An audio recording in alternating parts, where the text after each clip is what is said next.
Hello, বাড়িতে অতিথি এসছে বলে মাত্র 2 ঘন্টায় আজকে এত কিছু রান্না করেছি, তোমাদের দেখলে জাস্ট মাথা ঘুরে যাবে।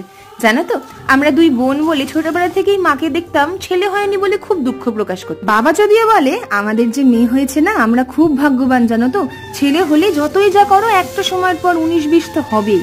আমার মা যদিও এটাতে খুব কটাক্ষ করে বলে একদমই নয়, আমি ওরকম শাশুড়ি হতামই না।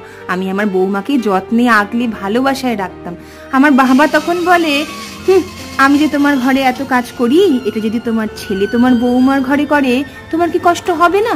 তুমি যতই মুখে না বলো, মমতাময়ী মা হিসাবে তুমি পারবেই না নিজেকে বেঁধে রাখতে।